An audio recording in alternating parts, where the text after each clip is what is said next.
Everyone. Welcome, everyone. Thank you for attending this session. This session is about Urban Youth Program, and this particular program is for Providence Urban Youth, and um, and it is part of my nonprofit organization called the Coalition Center for Environmental Sustainability, and it's specifically created for urban youth for outreach education about food system and food justice and food sovereignty and a lot of common issues that we are a lot of youth and not only youth but the whole community members in urban, especially biopark or frontline community members face. So this program, we have four groups. So I like to say the theme of this presentation is again making connections, connections with community and food system and way they live, and then so that whatever the food system they're going to, it can reflect their cultural and racial and any social ethnicity and that goes into. So this is particular group um, is we have this has participated this was the first year that we pilot this program, and there are various youth program organizations in Providence and in Rhode Island across. And considering Rhode Island being the smallest state, we have a proportionally big number of organizations. So that was the premises of this Urban Youth for Sustainability pipelining so that we can have a collective shift toward food sovereignty and justice. So those are the four groups in this pilot program. One was Grand Walk, Rhode Island, Green Team, and Grand Walk, Rhode Island is focuses on green infrastructures and flood mitigation and all this stuff. And then next one is Sharing Garden Plot to Plate program. This was based on initiated by Dr. Danny Ritchie and her nonprofit organization called the Community Health Innovations of Rhode Island, Chiri. And so she created this and Sharing Garden, as well as the part of that Sharing Garden as a sister program was a Liberation Garden summer camp. And then the fourth group was in this program is called Hope High School Blue Wave Garden. This was the only school garden that was in this program. So, and Eric, since he's not here, and I'm just gonna have to supplement Eric's portion. So this particular, the Hope High School Blue Waves, that is actually the Urban Youth for Sustainability was based on, and then have hosted other groups come in for their some the across the program and collaborating. It focuses on food justice and urban gardening and nutrition. And most of all, we talked about entrepreneurship with the food sectors.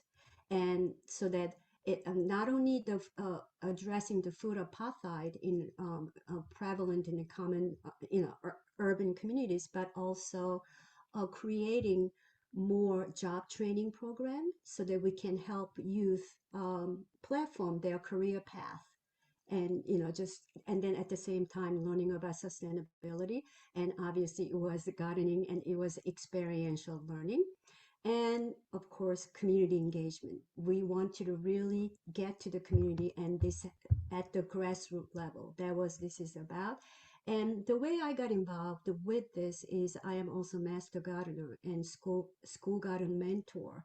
And what I found is that a lot of programs, master garden programs, it wasn't really catered to the community needs. So I expanded. That's why I created nonprofit organization, making more comprehensive. And so um, on the part of this introducing these youth to career path and things. So we had guest speakers. We have a Johnson and Wales University chef and professor there talking about culinary arts, and then what is it like having restaurants, and what kind of a business, and then food technologies and so like that. And obviously the my nonprofit organization, I explain about food justice, why food justice is the gateway to environmental, social, and economic justice because of its intersectionality. And then we had two guest speakers coming from Rhode Island Department of Health talking about what that climate and how the climate change and all this environment is impacting food chains and food accessibility. And we have a Rhode Island Department of Environment Management talk about dealing with environmental challenges these frontline communities face. And then for those who are not familiar with this frontline communities definition, frontline community are not only socio-economically disadvantaged, but they are also environmentally challenged because most of them, they actually live on the border of, let's say, of energy facilities. Most of them is fossil fuel plantations. And so it's a lot of them actually have health issues there. And that's the one reason that, as I mentioned, the Dr. Danny Ritchie, who created this sharing garden, and she is a this is what she, I mean, she's a medical doctor as well as she has a degrees expertise in public health, and she really wants to focus on this, how it is important. And then Providence, we have a city of Providence. They have a lot of sustainability initiatives going on. So we had somebody from city of Providence talking about zero waste and regenerative, and that was the the guest speakers there. So these topics, so it kind of sums up, sustainability, systems thinking, nutrition, food justice, urban gardening, because as we know, the environmental pollution, most of them have not only limited access to land, but they also have, if they have any land, they can access, they are brownfield.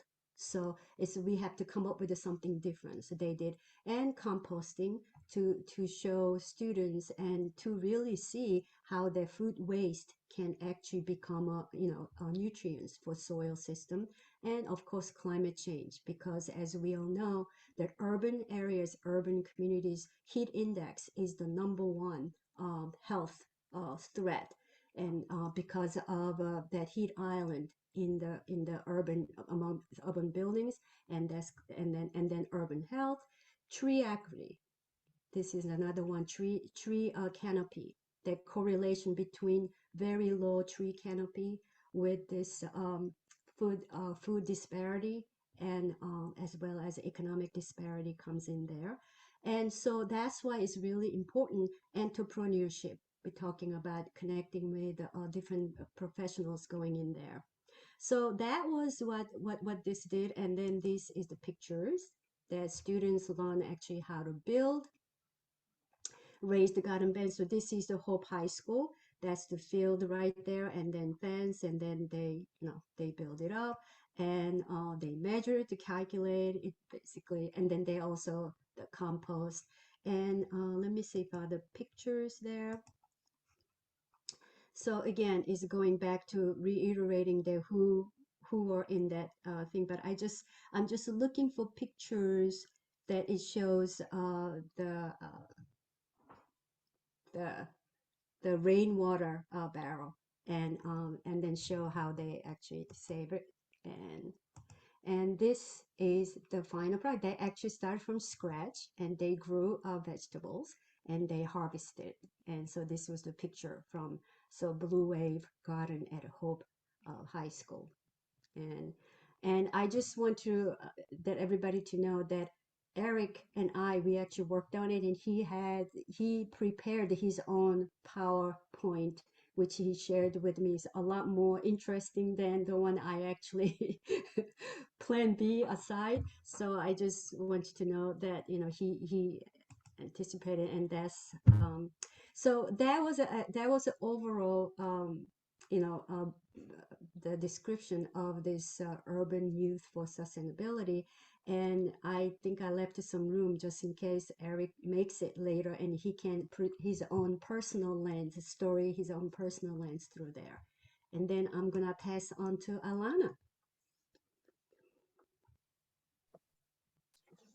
Hi, so my name's Alana Turi. Some things about me and why I love the Plot to Plate program so much is because I get to help other people eat healthy. And I get I'll give my improv teacher vegetables. I've given her green beans before, arugula, and different types of kale. Um, my favorite fruit or vegetable in the garden, produce in the garden, is cherry tomatoes because they're really easy to just pick off and eat. You can just pop them in your mouth. So I really like those. I work for the Plot to Plate program, as many of you guys know, the Teen Plot to Plate program. I'm my culture, a little bit of my ethnicity. I'm mainly Trinidadian. When I was born in Queens, New York. I lived there for since I was like 2 or like 1-ish, I guess. Then I moved to Providence, mainly for my whole life. I've been in Providence, and right now I'm in Smithfield. I've been here for about a year. My mom used to live in Brooklyn in New York, and my dad used to live in Arima in Trinidad. Next slide, please. Okay. Oops, hold on. This is an introduction to more about the Teen Plot to Plate program. Next slide. Yep, yes, please. The purpose of the Plot to Plate program. Personally, it's just about, we're trying to show people that if you eat healthier, you'll be you'll live longer, you'll live a healthier life, and you'll have more energy. It will just be a better life than if you continue eating junk food. And then also things that taste bad can still be very good for you. And even what I learned by cooking is that some things that taste bad to me, after I cook them a certain way and eat them, they taste better. Next slide, please. Okay. This is about the Sharing Garden Plot to Plate program. We worked on Tuesday through Friday. We would grow produce and work in the garden Tuesday and Wednesday. And then we would make food, and with produce that we would harvest on Wednesday, we would make the food with that produce on Thursday.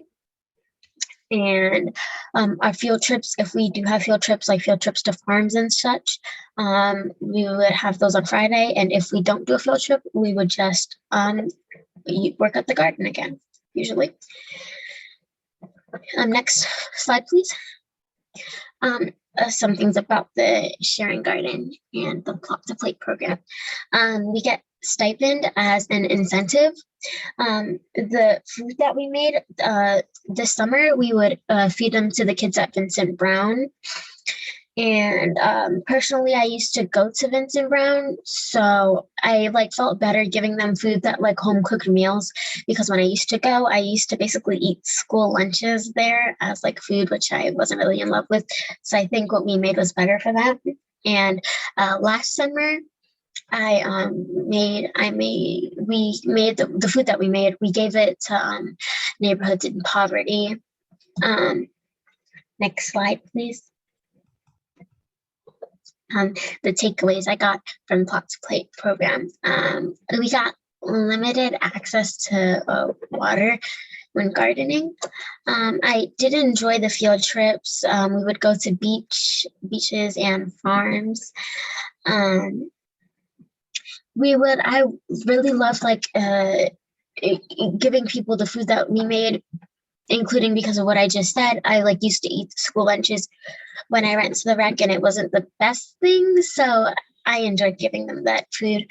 Um, I learned better. I learned how to garden better. Gardening has always been in my life, but taking the program like made me have more like I learned more from it, so that felt better. Um, not I did raise awareness that not everyone like in my community has like ability like good food. It's not always like there, so like making it free and seeing the smiles on their faces once they get the good fresh produce is really nice. um and it also helped me eat more healthier, since I was always around vegetables. It's like I'm hungry, let me just pop a cherry tomato in my mouth. But next slide, please. Alana, before we move on, tell us what did you do when you have a limited access to water the garden? Um, there's a garden a little bit down. It's a plot of gardening. There'd be a hose, and we have these barrels which also collect rainwater. But with the barrels, they can open, and you can put water in the watering cans.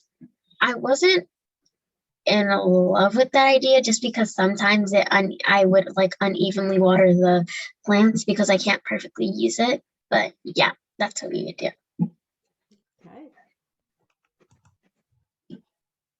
Okay. This was a green team and our team Plot to Plate program harvesting some potatoes. We got 10 pounds of potatoes from that, so that was nice.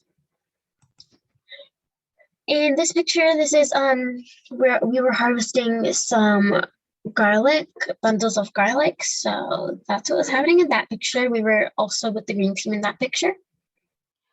Why were you braiding garlic? Braiding the garlic is an easier way for to hang it when we need to let it dry, because you dry garlic, you don't really let it just eat it fresh. So yeah, that's how you braid it. This was some eggplants that was harvested, and then in a picture with me and one of my coworkers, Lee Betty, we had curly garlic and dragon garlic. We had curly kale and dragon kale in there in that basket. Big harvest. This is us making a sign for the garden. The first sign, we tried to do some splatter work, and then we didn't really like that. So we chose, in the second photo, we chose to go with a color block type of theme and then put a city on it. So that's the sign for the garden. Next slide, please. So some of the stuff we cooked in the kitchen, this is one of the things. We cooked hamburgers with the kale salad. The kale salad was from the garden. That's the kale was from the garden. That's what we got from the garden. And then we had rutabaga and sweet potato fries. Next slide, please. This was chicken and rice with some vegetables. What we got from the garden was zucchini and carrots.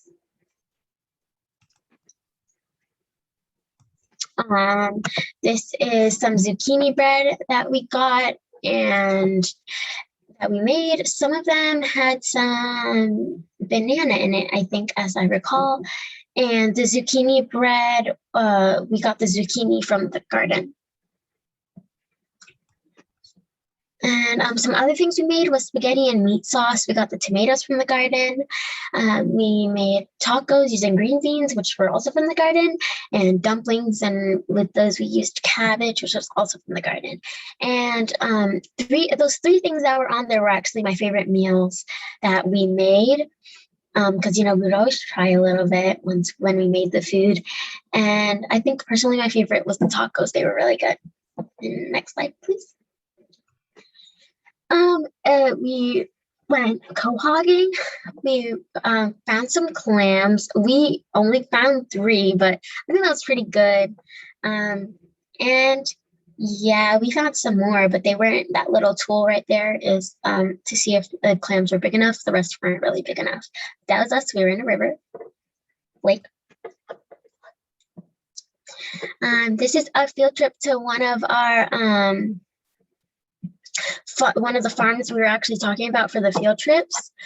This one's in Tiverton. I really liked it. The farmer that was showing us around, his name was Kohei, and he taught us a little bit about the land. He showed us all over. We got to take bikes, which was really cool. He showed us like their plants and stuff, and then we weeded, so that was nice. And then after that field trip, we went to a beach after that, after all the weeding. Thought it would be a nice thing to do. Can you play the video, please? Just.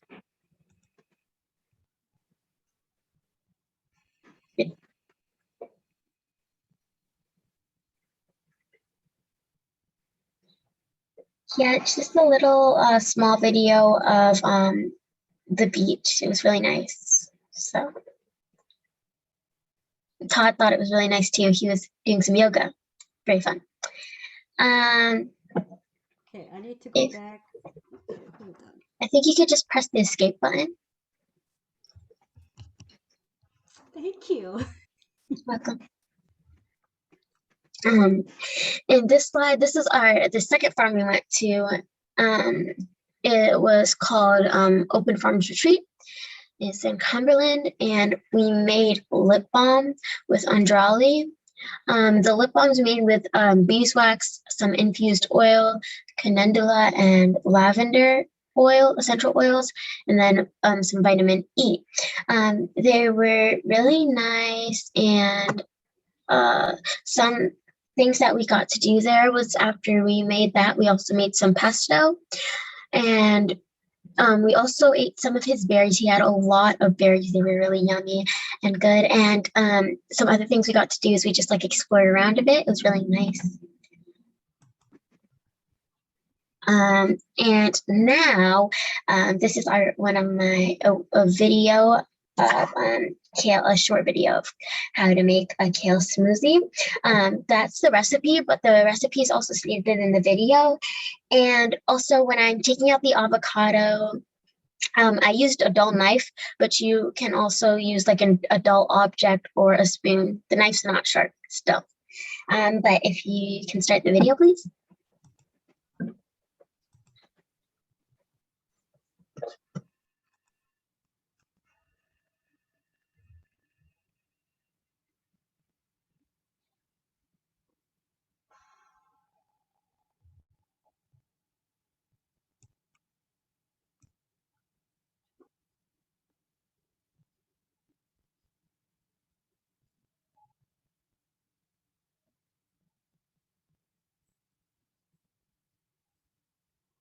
There's no sound. You want to stop the video? Figure out the sound.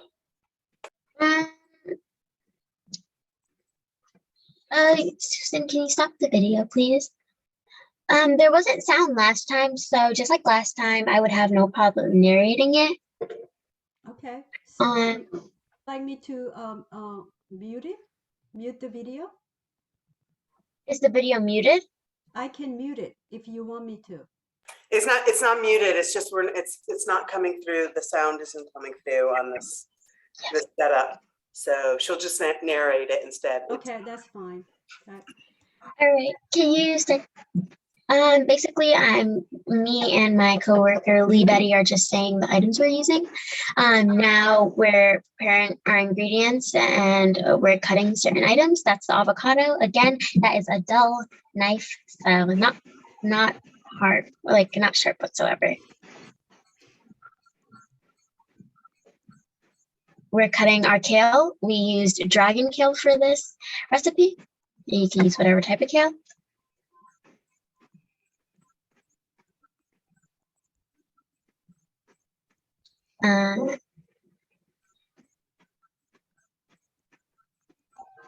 If anyone would like the ingredients, I can go back in the slide and show you guys, and you guys could just take a quick picture of it. But we're cutting bananas, kale, strawberries, and the avocados. And of course, really important is the kale. We cut a few bunches of that, five, I think. It's really long kale called dragon kale. I don't know if I said that already. But we also had some peaches and raspberries, but we did not need to cut those, so we just left them.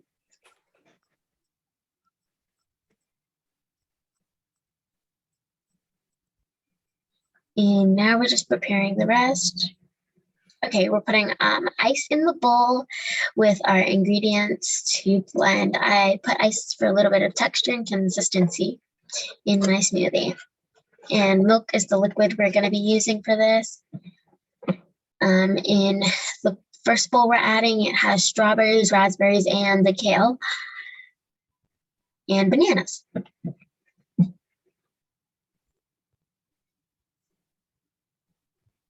And that's in the first bowl, and in the next bowl are the avocados and the peaches. And we also added the milk after that.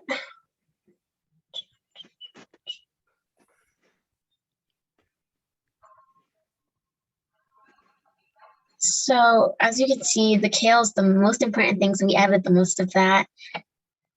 And now I'm adding the milk, and I also forgot to say, I added some brown sugar just to give it a little bit of a sweetness, but that was just to give it a little bit of sweetness. So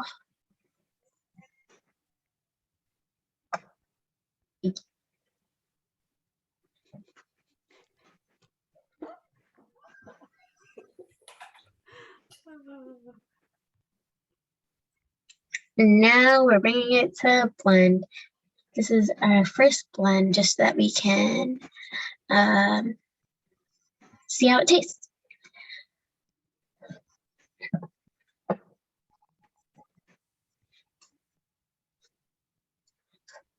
We did have some technical difficulties using the blender, but we got it to work.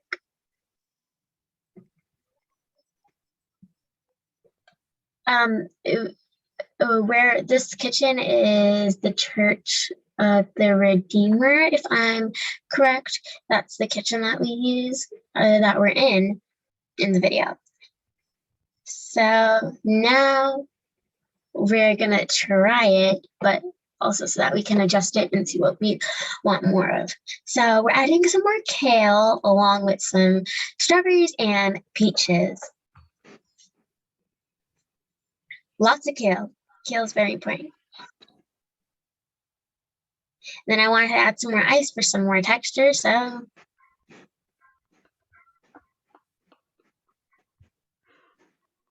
added some ice. We're blending it again, and now we're ready to try it because we tried a little bit of it, thought it was good. So we're trying it now, and right about now, we're just telling you some facts about how kale is a good source of vitamin B, vitamin C, and fiber. And we were trying it, we thought it was good, and this is our ending.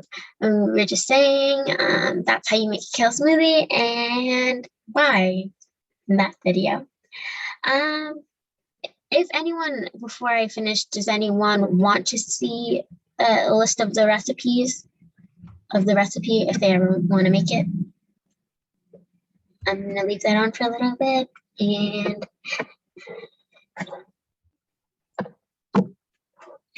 yeah, now we're going to go to our last slide.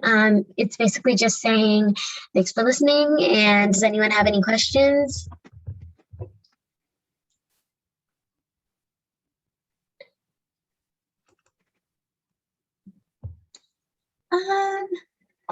All right, then. I think that's all for me. I'm gonna go now. Bye. Have a nice day. Thank you, Thank you. Alana. That was so cool. I appreciate you sharing. I'll just add, just basically, just so that we're pretty low budget. Oh, and thank you, Todd, who's helped to film this and was the chef and did a lot of the teaching. But it's a collaborative effort. The Church of the Redeemer, we've been with them for about 4 years, and they have really stepped up to become collaborators and supporters. They, the first year we rented the kitchen, and now they actually give us the kitchen, and they love having the youth there, and sharing it with their congregation. So and it's a professional level kitchen, so it was really wonderful. It's not something that we don't have all of this in the organization. And then lastly, just wanted to say that when they were clamming, that was with the other group, Liberation Garden group. We didn't have pictures of that, but just wanted to add that. And what it is really about food sovereignty and understanding the process of trying to get food from farming to plate or other types of industry, so that we don't know the things just voila show up in the grocery store and we pick it off the shelf. All right, I'll shut up now. No, for those who joined us, I actually alluded to Dr. Danny Ritchie, and she's the one who created this sharing garden through her nonprofit Community Health Innovation in Rhode Island. And Todd Lee, I'd like to thank Todd Lee again, and he actually helped. He was a facilitator, coordinator of this sharing garden, and he did a lot of work helping Alana and preparing this video and all this stuff. So I'd like to thank everyone. So anyone have questions, you can actually address your questions to them as well as me. So we are here. So if anyone has any questions, I know I already did that, but if anyone has any questions, I'm here to answer them. I don't know if anybody noticed that Alana, she is only 13 years old. She's not even high school. So I just want you to know that. And we have a future star here.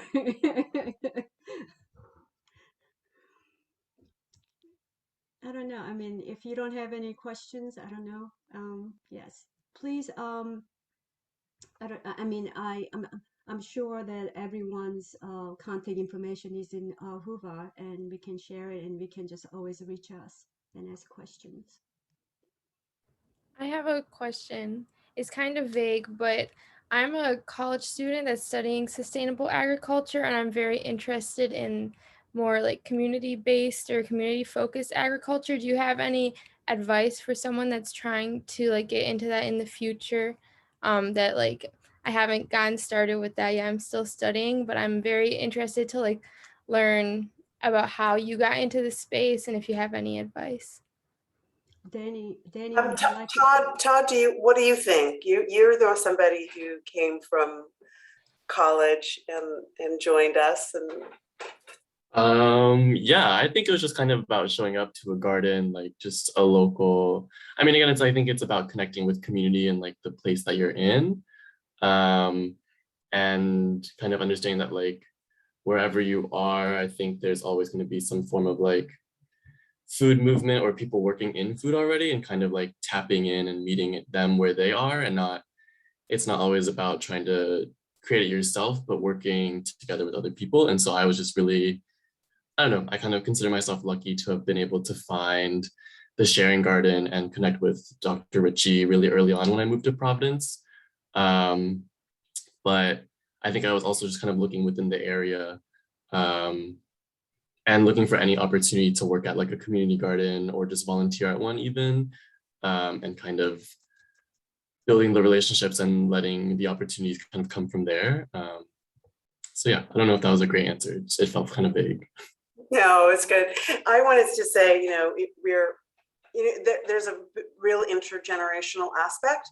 We're all teachers, we're all learners, And, so, going and finding a place, like I said, that was a great example. I also wanted to talk about our compost program, which is probably one of our most successful programs. And Alana, you didn't say much about compost. Did you work at that at all? Okay. So I worked on it a little bit, slightly sometimes, but it was usually Todd. I just, not supposed to lie, I was not in love with the smell. But it was nice to see, but I was not in love with the smell. So, All right. I've got a question that I could ask. I just wanted to say, like, thank you all so much for this presentation. And Alana, hearing about that, your experiences was really, really incredible. I am outside in my school garden right now. I'm the school garden coordinator at a school in Boston.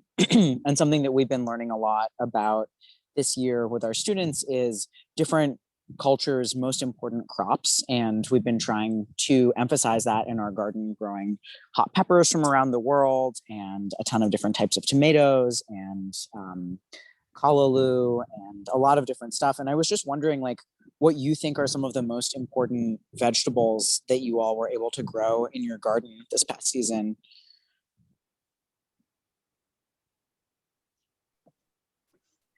it's a question for me. Sure, if you want to answer, like, which vegetables you feel like were the most important in the garden this year to you, or your favorite vegetables. Whenever I would like harvest for people that came to the sharing garden, they would mostly kill the eggplant. So I would say while growing, the most that people would take was like the kill the eggplants. And when we harvested carrots, I think we would get a few people who like the carrots. The cabbage was a really good and popular one. And I also, and I think I answered this question in the slides a little, that my personal favorite at the garden is the cherry tomatoes. And I forgot the name. Hold on.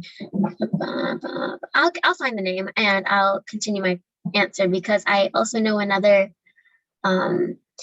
seasoning slash shadow bunny. It's a Trinidadian plant. It's kind of used as a seasoning, but I think you guys should add that to your garden because that's a really nice plant. Yeah. Awesome, thank you. What did you say it's called? Shadow bunny. It's like shadow bunny. Is it is that like a type of sesame? No. It's I don't really know how to explain what it looks like. It's like leaves kind of sprouting out. Hold on. I think I might get someone to explain this a little bit better. Cilantro, is that the name for it? Cilantro. Cilantro. Cilantro.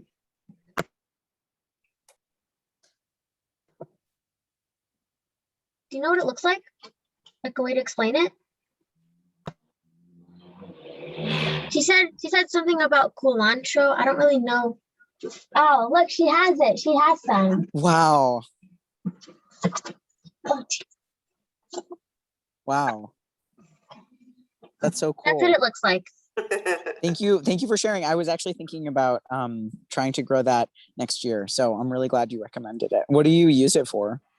We'll use it for seasonings. I know it's put in either a chutney or it's also put in doubles. It's a Trinidadian dish. I can only really name those. Cool. I think it's my mom said it's a popular Latin American seasoning. Cool. But yeah, that's what it's used for. So just another thing Awesome. to add if you would like it. So. We'll definitely grow that. Thank you for the recommendation and thanks for answering all my questions. Appreciate it.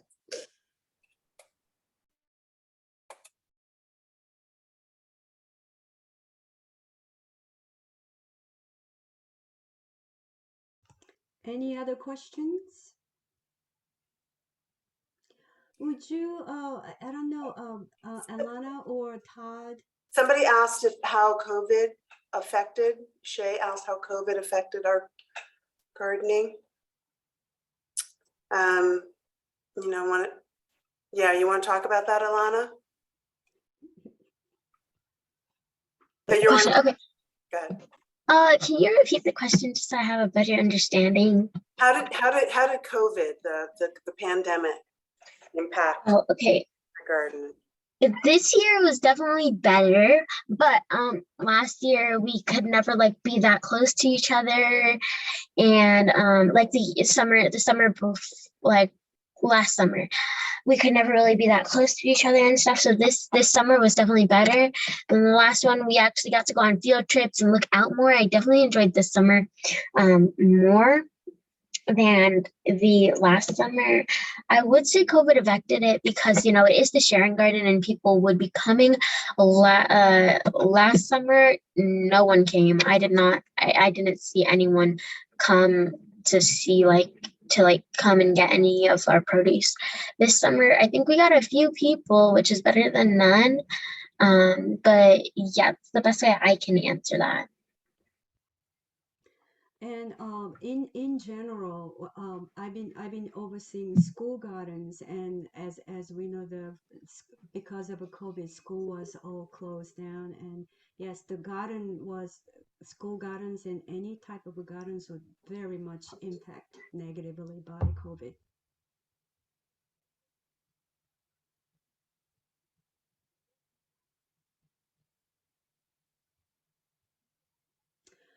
I don't know whether Todd or Alana, if you want to share any contact information, just in case there are more questions, if you feel comfortable.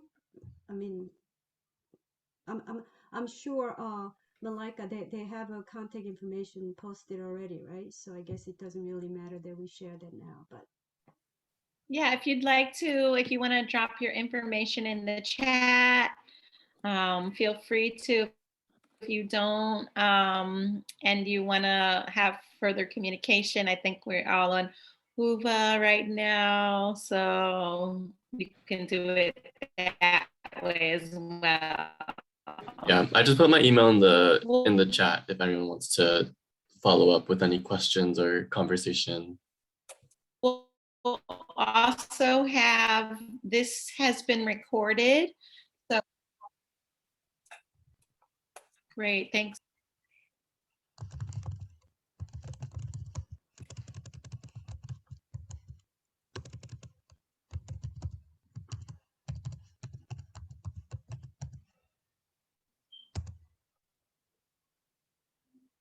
I also put my email address if anybody is like to more information about this, and I can actually direct to whatever you want to contact to. Thanks, Susan. You're welcome. Well, I think Eric is not showing up. Well, okay.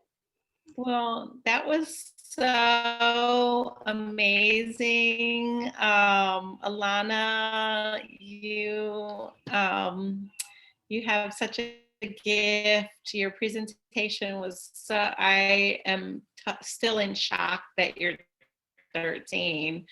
But it's so beautiful to see all the great work you're doing, Todd.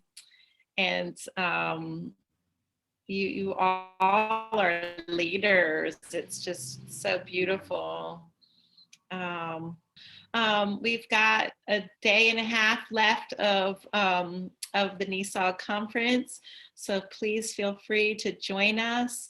At 4 o'clock, we're going to have our keynote speaker, who's one of the, she's a chairwoman for the Narragansett tribe, and also the director of the Tamaquag Museum. So that's Loren Spears. It's going to be a wonderful presentation. So come on out, join us for any of the sessions, and thank you so much for coming tonight. I also wanted to point out that we were actually Alana, that she actually was able to video the how to make this recipe. That actually she was planning to in-person demo. So that is one of the things of how COVID, impact this, and this is one of the things I just want to point it out. So Yeah. I also, thank you. I also put in Plan for Health Facebook page if anybody wants to come to the Sharing Garden. Plan for Health was a project by the American, a grant from the American Planning Association. She kept talking about how planning and is also for on public health. So that's why our Facebook page is called Plan for Health. And but it has to be particularly Mount Hope, because you'll go see a lot of other Plan for Health projects. But you can like it, you can look at it, you can find other events like that we have, and just come visit us over in Cypress and Camp Street in the Mount Hope community. Beautiful. Oh, thank you guys for sharing. That's so beautiful. And thank you everyone for participating this session. And I hope, we have more people getting into this food, exciting part of a food system. All right. Thank you. Thank you. Good night, everyone. Right. Good night, everyone. Bye. Thank you, Alana. Thank you Thank for being the champion you are. Bye. you.